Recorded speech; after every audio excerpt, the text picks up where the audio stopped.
Yep, should be recording.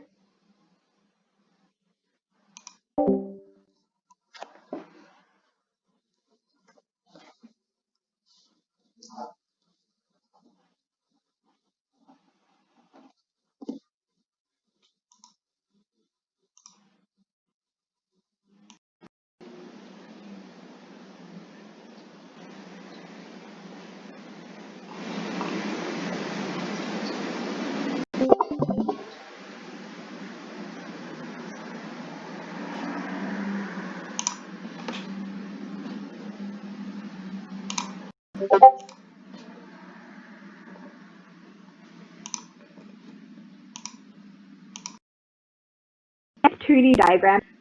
It's kind of a quick and easy way to kind of, I mean, it's not a fake diagram, but if it's the day before your studio when you're like, oh my god, I need to have diagrams in my like panels tomorrow, otherwise my tutor is gonna like kill me. I think that 2D diagramming is a good way to go on it because you basically work with what you've already made in terms of like your plans, your front facade, like your elevations to basically just show things. And so I've put up here some like 2D diagram examples.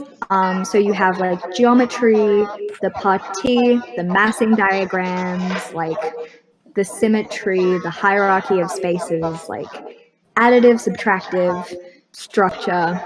And as I said, most of these can be taken from either the plan or the front facade. And they're kind of easy to make up if you have a lot of space to fill in your panels. So I know for my Studio 3, I basically used these diagrams to take up like half of my A1 panel, sorry. And so I'm kind of just going to go through the process of how to make these. It's really not that difficult, so this isn't really going to be like a super long discussion about this. It's kind of just going to get to the point and be like, this is how you do it. So to start off with the 2D diagrams that I made, I started with my Studio 3 plans that I already had. And then you're going to create a basic outline for whatever you're doing.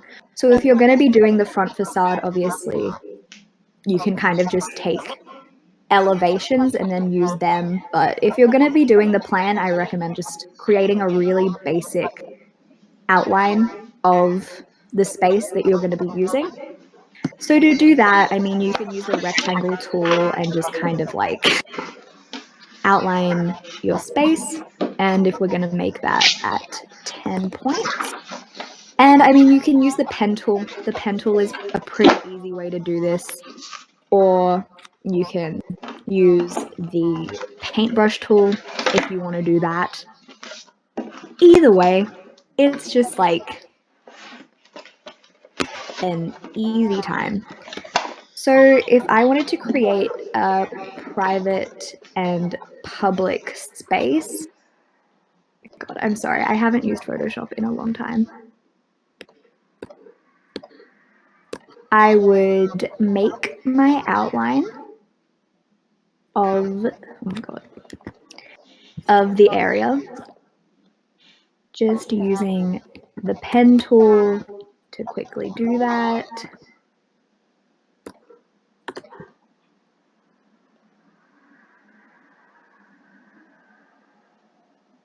And then you pretty much, so for my Studio 3, I have the bottom area as private, and then the top area here is private, and then the center is public. So you can just create a new layer.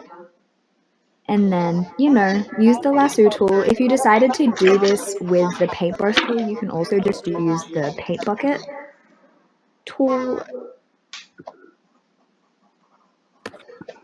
And then you just go fill black. And then you fill in the space. And it's kind of as easy as that to make the diagrams. And to kind of keep it consistent, like obviously there's shortcuts and stuff that you can do, but to keep it consistent, what I like to do is I like to have an outline kind of layer. So if you kind of create your own group and then put all the shapes that make the outline into the group so that you can kind of just copy and paste it just to make it as easy to do as possible. And yeah, that is very basic 2D diagramming. I think that if you go more into the plan diagrams like we have here, not the plan diagram, sorry. If you go into more of the elevation diagrams, then it becomes more about the line weight. And for this, I mean, for my Studio 3, I didn't do that, so I really should have gotten my diagrams from this. But you really have to focus then on, so if you have hierarchy, you have to really show what is the most and least important parts of the design and then go from that.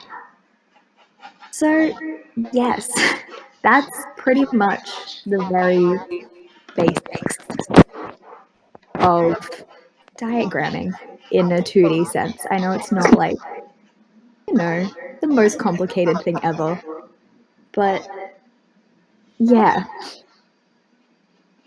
If anyone has any questions, let me know. Cool, thanks, Megan.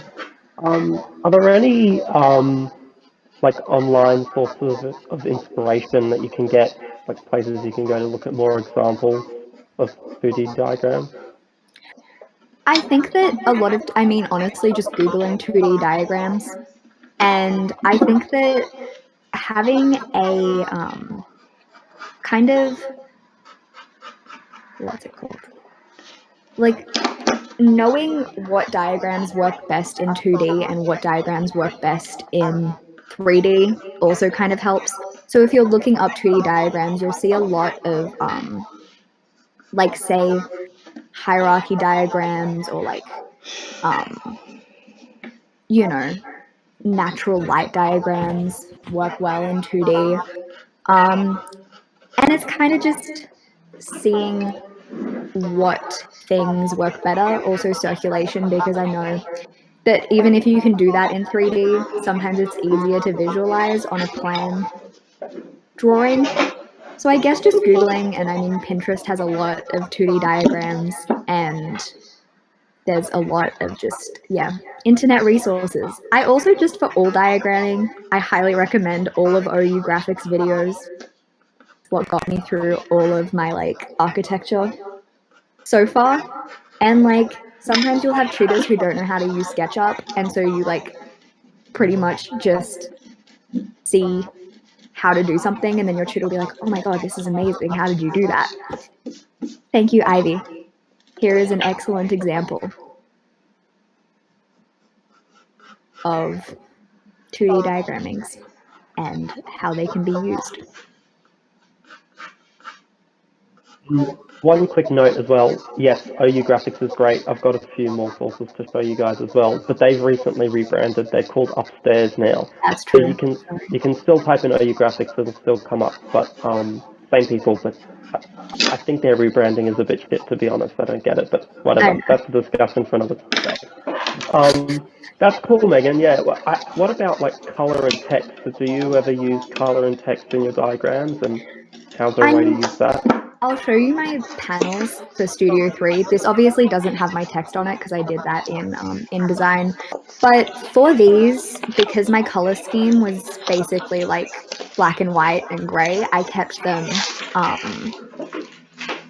black and white. But for other things, I think that using color, I think you should use it sparingly. I think if you have a couple of colors that are your kind of main colors for your projects, then I think you can use those to emphasize a point. So say this is my private and public space diagram here. And so if you wanted to make your public space a different color, then that could work as well. But personally, for this project, I didn't want to use color in that sense. But I do think that if you use color sparingly and properly, so keep it in theme with the rest of your panels, then it can be a good tool to use. Yeah, I agree with that, and I'll have some examples to show you guys as well. Did anyone have any questions? Megan, was there anything else you wanted to share with us? I think 2D diagrams are fun. As I said before, I think that they're a very easy way to kind of just add something to your project, especially if you're running out of time. I know that 3D diagrams as well can be a bit scary, so I feel like 2D diagrams are like an easy, nice way to kind of start. And again, if you're running out of time, they're like really easy to just put together and like have it so that you can explain your design better just in a short amount of time. Yeah. Yeah, cool, awesome. I have a question. Cool, thanks, Megan. All right, so if no one has any questions, then Well, I have a question. we'll move on. I'm going to be sharing my screen to do the Jared. 3D Jared. diagram. Is everything all right? Was there something we need to cover? Celine. Hear me. Can you guys Sorry, hear I me? had to mute her because you had noise in the background. Celine, I can hear you. Oh, thank you.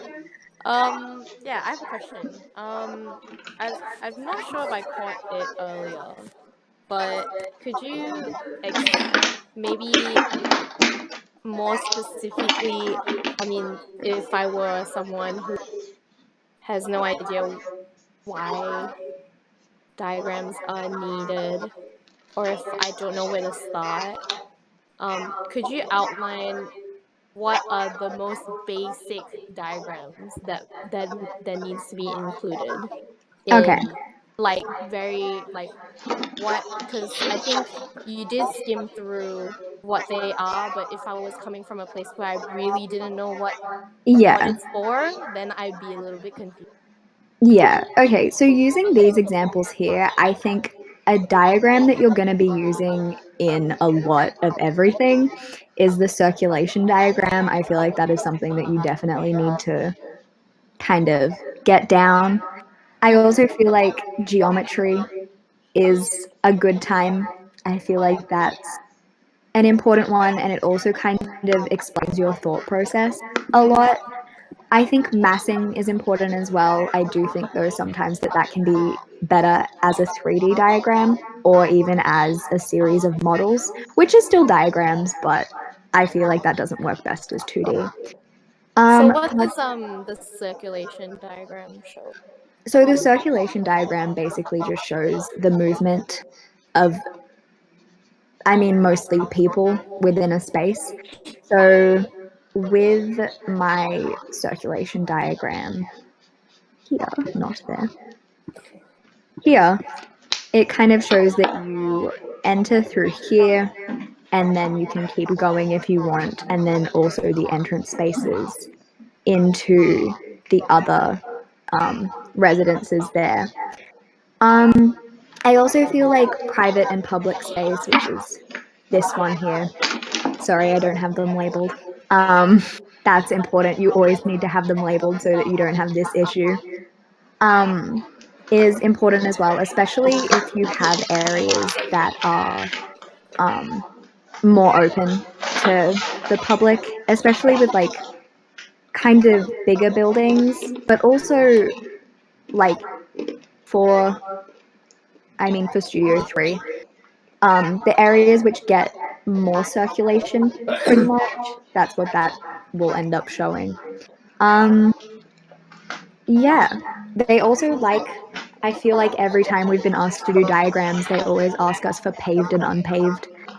And so I would understand that a little bit. So basically just which parts of your design are kind of more land, so it's kind of more grass and kind of running free a little bit, and then which areas of your space are like paved and kind of easier to exist in.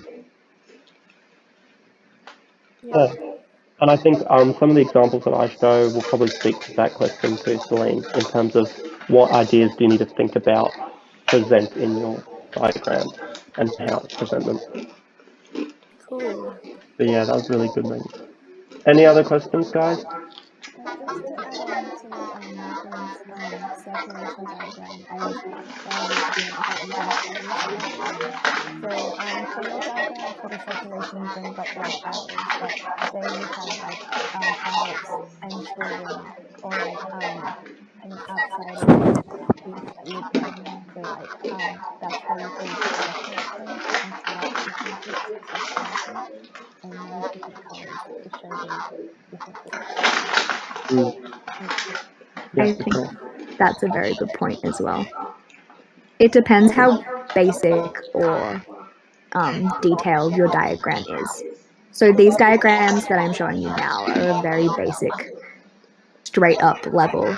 But obviously, if you spend, like, if you have more research kind of into what you're talking about, as Ivy said, so if you have like the circulation of adults, then that could very easily be a different color, and then that adds another element to your diagrams. Yeah, And I wonder, Morgan, if you could, right now you're covering, diagrams for building, but there's also diagramming on site. So I wonder if you could, because that also is also done in 2D sometimes. So I wonder if you could maybe touch on site diagramming. Site diagramming is my favorite type of diagramming. Yeah, so I mean, natural light is one that you will probably have seen a lot and use a lot. This natural light diagram for the Vanaventuri house basically shows where the window openings are, and it's very simple to do if you have your section already done. So you can pretty much just take your section and then show where light enters the building through the use of arrows. Also with like natural light diagrams, it can be a good idea to kind of show where the light is. So if you want to show, so in this diagram, perhaps you could be like, okay, we have that, and then I'm gonna say that the light then flows into these areas of the house. And then you kind of show it like that, as opposed to, like, because that also just adds another element to the diagram to kind of help people visualize the space more.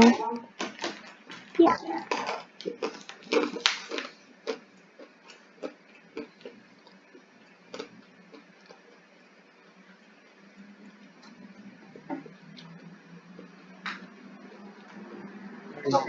Megan? So with that, should we move? I think we should move on to stepping into the 3D realm. That's a good basis to kind of see how those ideas can then be represented in not only one plane, but two, and how you can show volume as well. Kind of a step up. A good time. Let me share my screen. Alright, 1 second, everyone.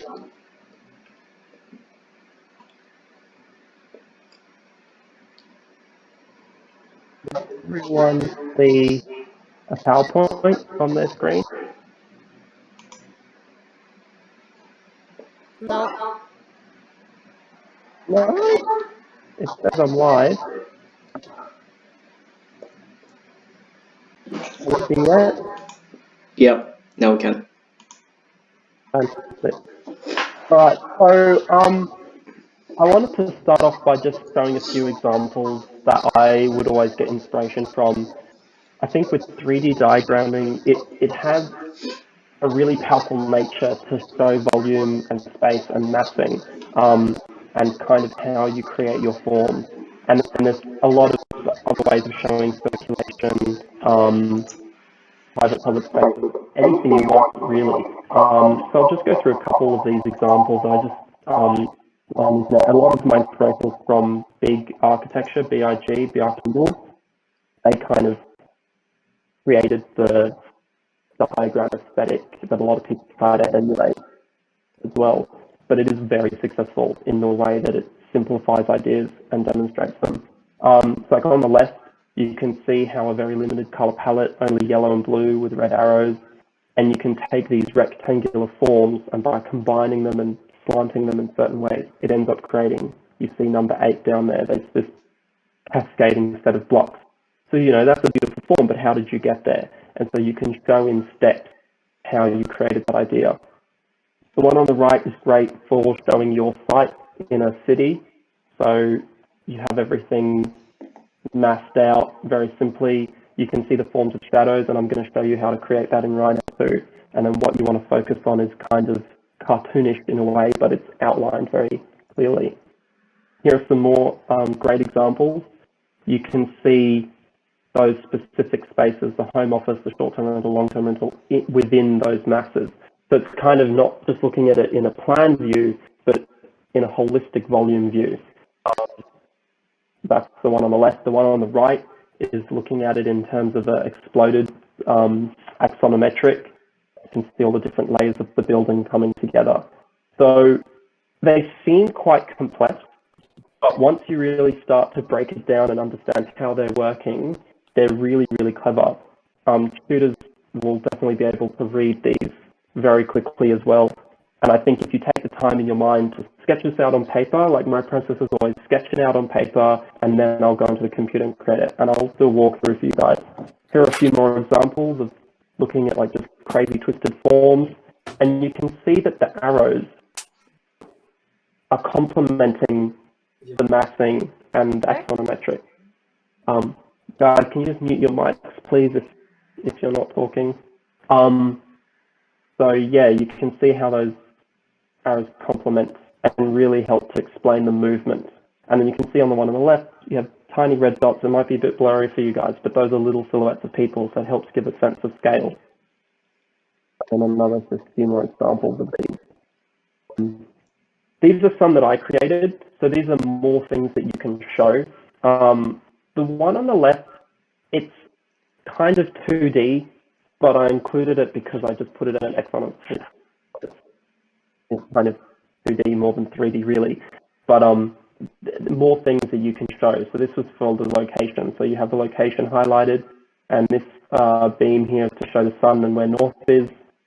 Access, so you have like a train and a main road in blue, and then that creates, so those are primary directions of travel, and that creates the secondary one through where our site would be, and just looking at public spaces. So I think color is very important in terms of just highlighting things and then making it really easy to read as well.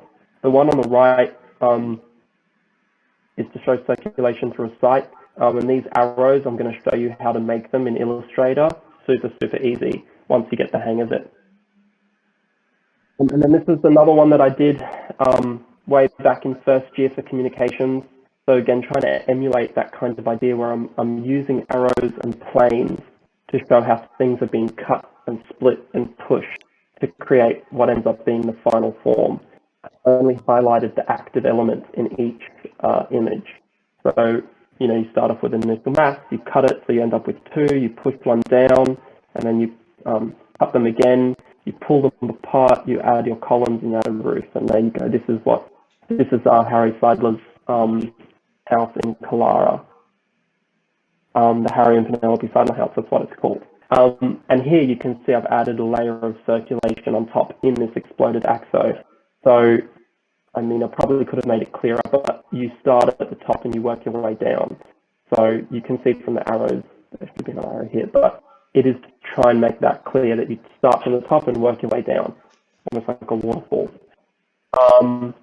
Here you can see how I've complemented 2D diagrams with 3D, so you can use both to explain your ideas. So we have this site where I'm using all these ideas up here to inform what I do down here, and then using levels. So you can see flat plane, pushing and pulling, stepping. So that's one thing I think in plan, if you're like planning on creating amphitheaters or stepping or offsetting planes, sometimes it's hard to show that in plan. So being able to do it in an axonometric is really easy. And these diagrams here is what I'm going to walk through with you guys and show you how I made them.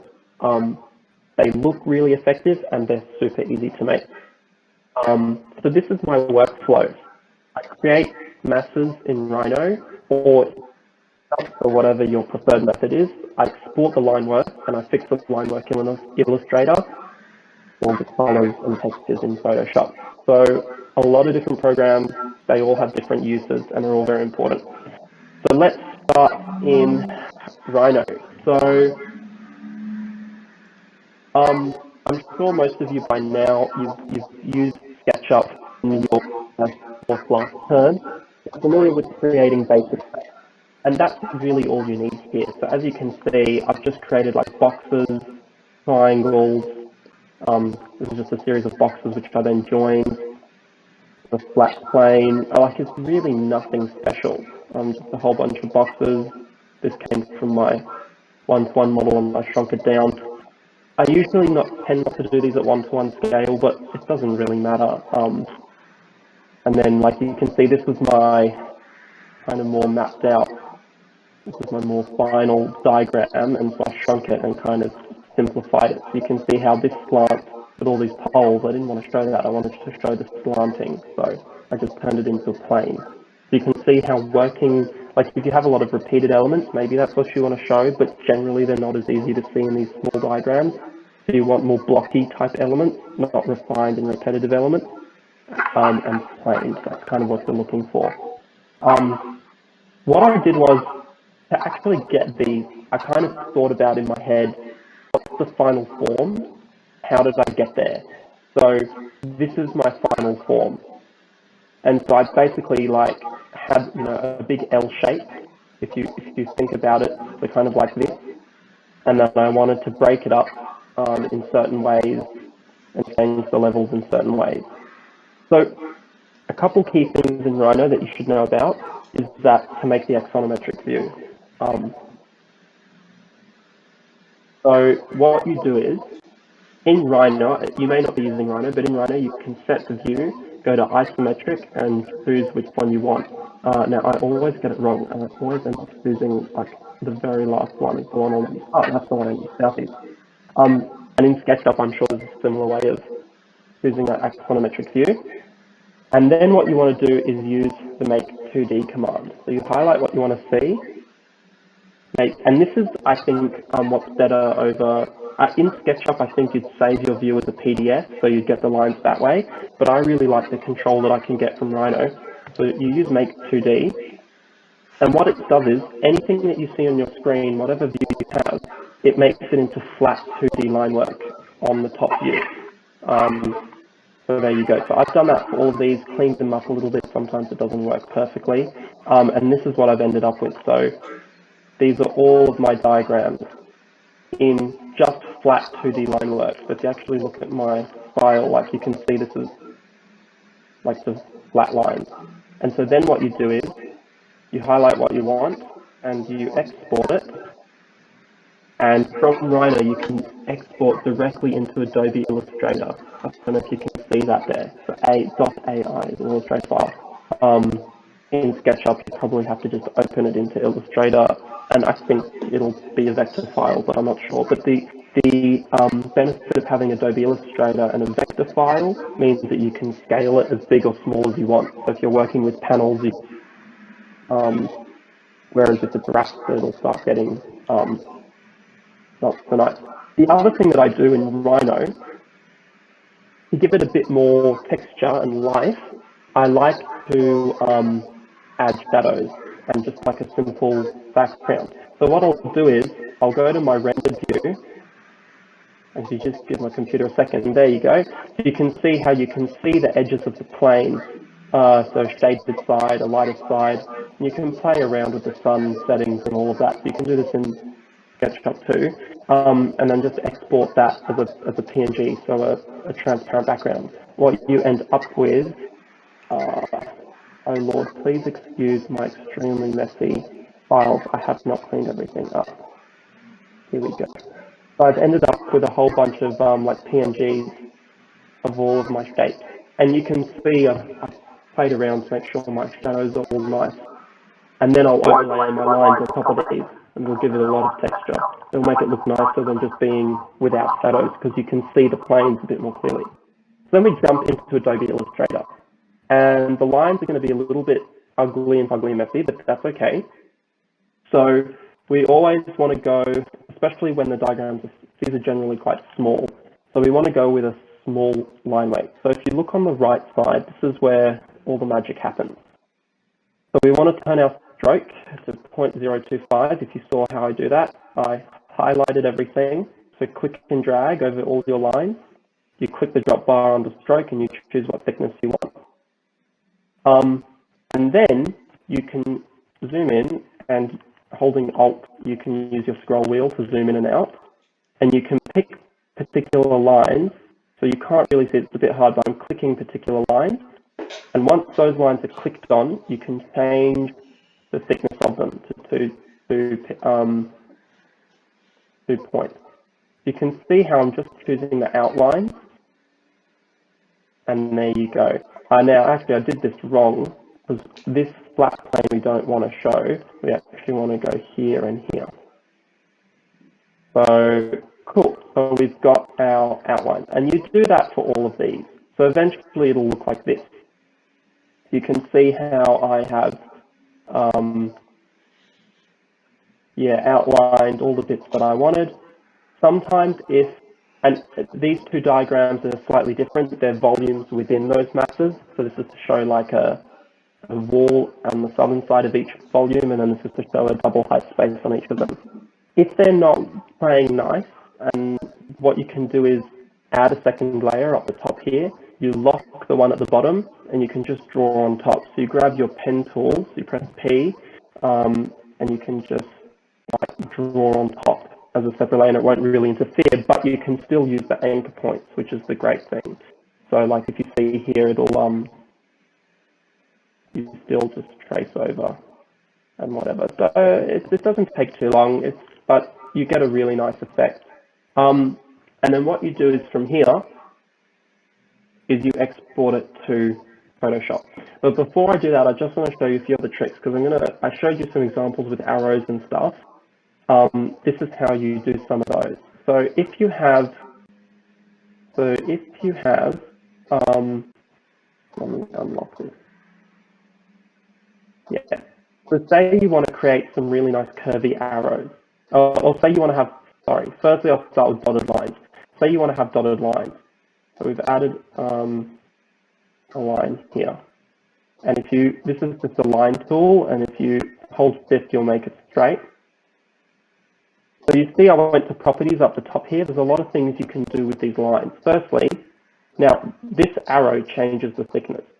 But if you actually click on the box, you can change the color like that. You can see there I've changed the color of this green line. Do you see that, everyone? I'll change the thickness to make it a bit thicker so you can see on your screen. I hope this isn't too small and blurry for you guys to see, but if you don't know how to do anything, it's like Google how to change stroke of line in Illustrator. It's easy. You can change the color. So there you go. But if you click the word stroke, you get all these other options. So you can click dashed line, and it turns it into a dashed line. You can change the pattern if you want. So you can make it 4, 6, or you can make it like 8. And you can see you can space out your dots to make it look nice. The other amazing thing which I love to use is arrowheads. So you can pick a side of the line, so that's the bottom side of the line.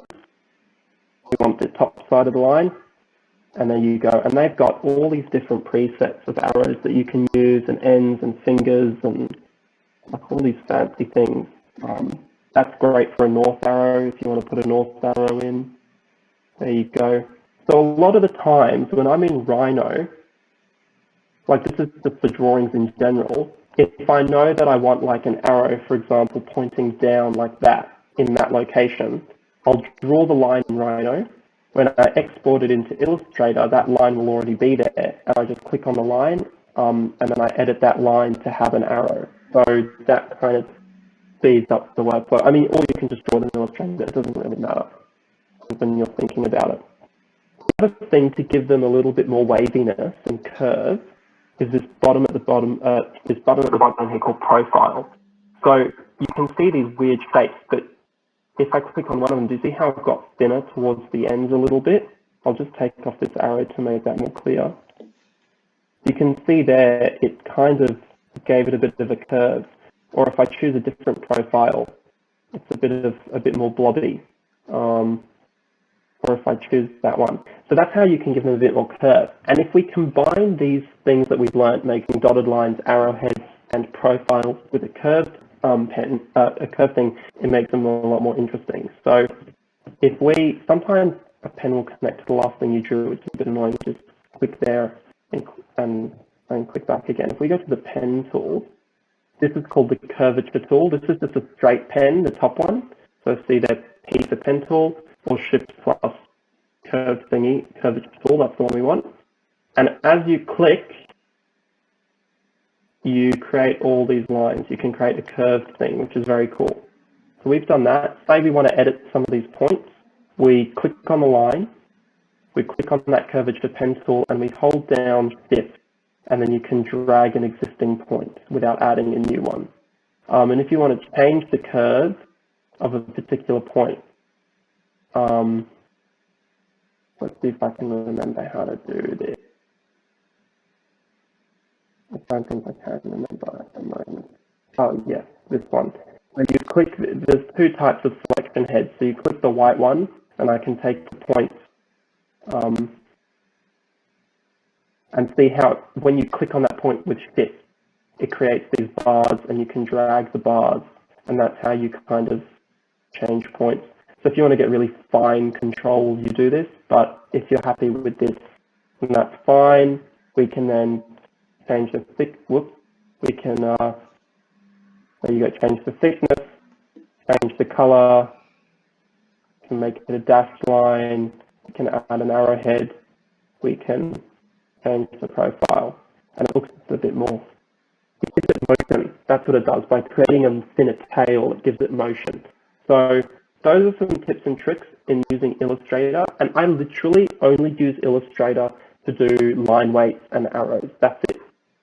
I don't generally do any colors or anything in Illustrator. So then we're going to hop into Photoshop. And you can see here in Photoshop, it really all comes together. So what I've done is I have quite a lot of layers. So why don't we try and dig into these layers and understand what's going on. So I'm just going to turn everything off and we'll start from the very beginning. So there we go. So first you can see I've placed the PNG of the shadows, right? So I've just placed those down. What I've done is, from Illustrator, I've gone File, Save As, and when you save it, you can save it as a, oh no, it's export, sorry, it's export. File, Export As, and you can save it as a Photoshop file. So I save it as a Photoshop file, and then I'm able to bring it into Photoshop. And the way that that happens is here, this layer, this particular layer. So if we have a look at this layer, it is a PNG layer. So you can, the line work from Illustrator is a PNG, which means it's transparent already. And that's just when you save it, you can give it those qualities. Then I've added masking arrows. So unfortunately, I didn't think about this in the same file. So I redid them in Illustrator, saved them as a Photoshop file, and added it as another layer afterwards. But these were done in Illustrator, so it's just another layer. And you can see that. And then I've got all my fills. So pretty much the same way that Megan did it. You take your lasso tool, or what I typically do is I create a rectangle. And the great thing, so I like to work in a way that's non-destructive. So for example, if you have a selection and you use the bucket tool, which is down here somewhere. Here it is, the bucket tool. Then it means that it like saves that selection as like pixels, and that's done. So it's very hard to change. Whereas if you create a rectangle, it's kind of like a smart object. So you can go in your settings and you can change the color at any time. So even if I create a selection, say I have my lasso tool and I do a weird selection, what I do is I press this, then with the selection, I hover over, click on my rectangle layer, click this button at the bottom, which looks like the Japanese flag, and it creates a mask. That's called a mask. But what it means is if I click on it, even though I've done that, I can still change the color afterwards, which is really great in case I'm just editing colors and stuff. So it's a non-destructive way of working, and then it's another layer on top. So for example, with these ones down here, in order to get those,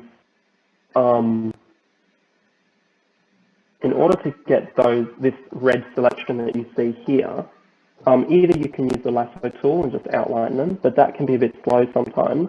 So what I like to do, if I just find the correct layer, so it's this one. So this is the Illustrator layer, this one that I'm clicking on. So it's the line work from Illustrator that I put over the top. I can press W, and W is the wand. And so it'll automatically select. Now you need to make sure continuous is clicked, and you've got to play with your tolerance, but it'll, you hold shift and it'll just select the whole area at a time. So it's generally a lot faster than having to use the lasso tool, and you don't have to be precise with the lasso tool in case you miss your target. And you can do this on your 2D diagrams as well.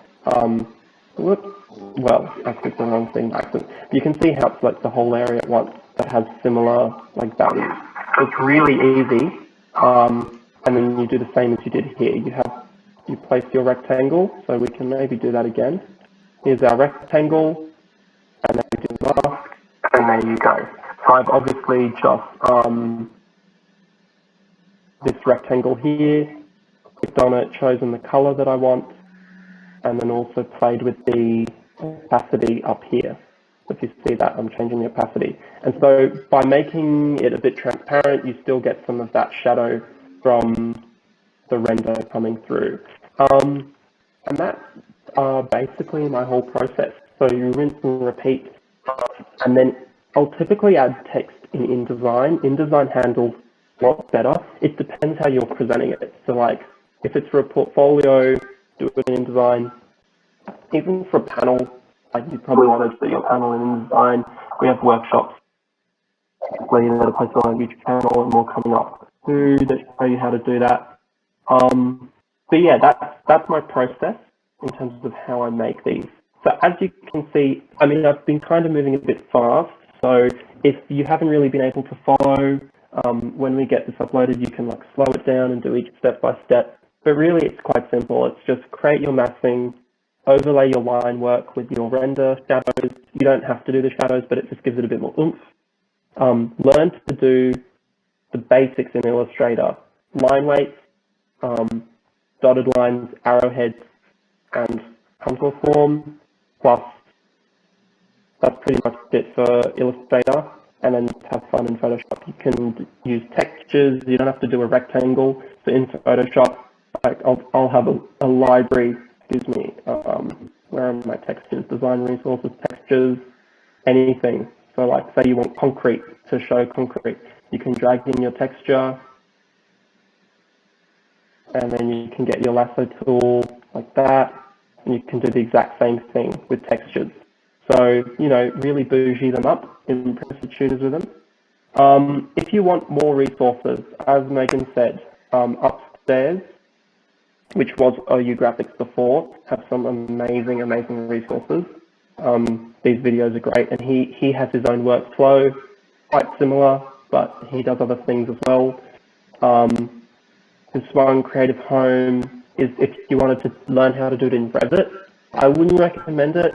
Revit's a bit fugly, kind of hard to work with, but you can. And then show it better. Here's my absolute favorite. He's on Instagram too. He posts amazing posts on Instagram and his stories. He has like mini walkthroughs. Seriously, show it better, and OU Graphics will get you through architecture school just by themselves. So I hope you guys have a bit of an understanding of how to make some diagrams, when to use 2D or 3D, what kind of things you can show. It's a whole variety, and really just be inventive and kind of just show what you want. It can be a lot of fun a lot of the time. So yeah, so here's some of those arrows that I mentioned before. So yeah, that's my little spiel. Does anyone have any questions? Also, just to add, there's no set role to show your ideas. If you can think of a new, more innovative way, that's always a good thing. Because I think in first year, I was always restricting myself to like those typical diagrams when I could have been showing them differently. Yeah, exactly. No, for sure. Any other questions or comments? I also just wanted to add that you can directly open Illustrator files into Photoshop. So, and you can also so if you want to change something in Illustrator and then fix it at a later date in Photoshop, you can do that. At least you can on Creative Cloud. And then yeah. So there you go. a white background in. Just yeah, that's exactly what Megan just said there. So I opened it through Photoshop, yeah, and that's another way of working with it for sure. Anything else, guys? Does anybody else, any of the other execs have any comments, ideas that they want to add, ways that they like to think about diagrams?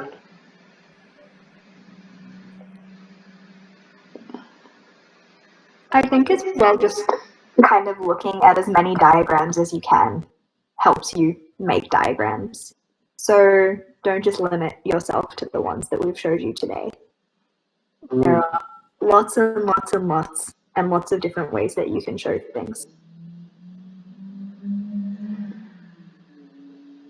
Let's just do a little, I think open. So let's just do a little Google search and just see the variety of stuff. I hope it's not too blurry for you guys. There's honestly so much that you can do with diagrams. It's really so many different styles, and try and find your style and apply that to diagrams. And that's kind of the best way to always approach it. So just Google and look. I think it's for a lot of us, just in general, in terms of architecture making, not just diagrams, but plans, sections, everything. We always copy each other and try and emulate other people's styles to learn, and then see as many examples as possible and grow from there. Yeah, just have a scroll through Google. It's really amazing what you find. That's another cool one. A bit more linear. But yeah, you generally just think, how can I simplify my idea into a concept, into a motion, into a math? How can I break it down? You're never going to show everything at once. So for example, it's the same site, but it's showing one idea per diagram. It's not showing all the ideas on one diagram. It's split into 8 diagrams. And a series of diagrams is generally a lot stronger than mapping everything together. That's, I think, one of the strengths of diagrams too. Simple, simple, simple. That's what you want.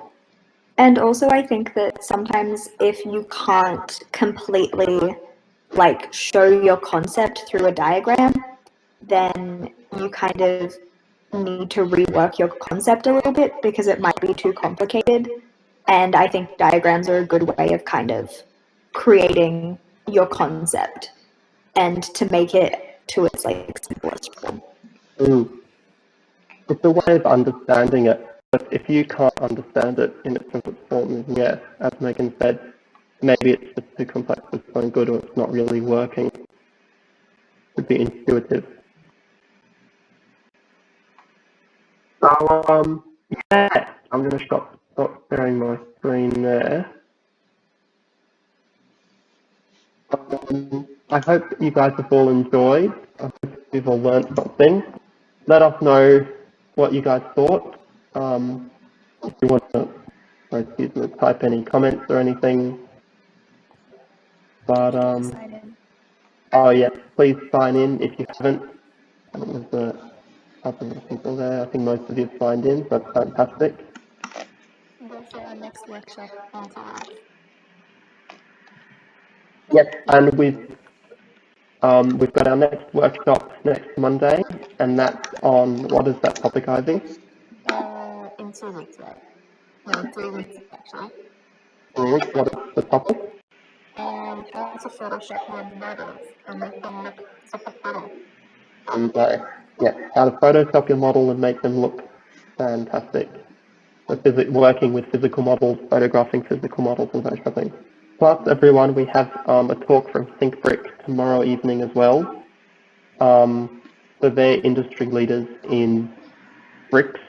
If you want to know what a brick wants to be, come along tomorrow and you'll find out. But really, it's quite amazing, the incredible architecture. Brick is so much more than just a brick wall. There's some beautiful stuff going on. ThinkBrick we've partnered with them for many years, and it'll be really, really interesting. So bring along your friends. Does anyone remember what time that's starting? No. I think same time, 8:30. Let me check. 8:30. Yep. So it's around the same time. It won't be long, only about 40 minutes to an hour.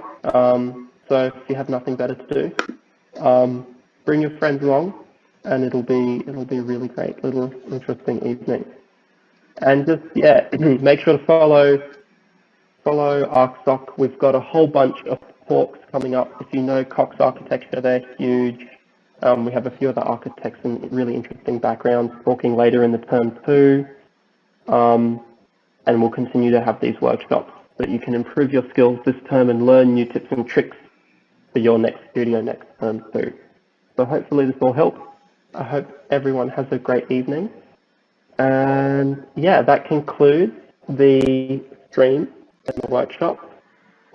If you want to stick around for another minute, we'll be here for any questions. If you want to type a question, otherwise that's it. We're done for the night. Thanks for coming, everyone.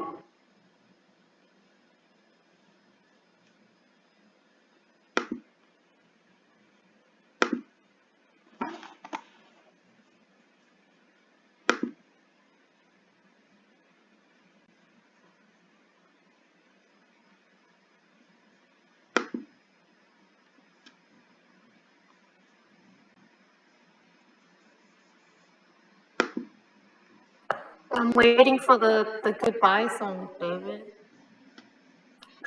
Oh, we're still doing that? Whoops. Feels like Okay. there's something missing from the goodbye song.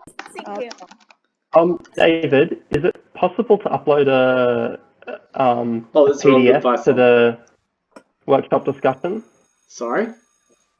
Jared, you have to wait for the This is a different song. I don't know. It's another goodbye song, I guess.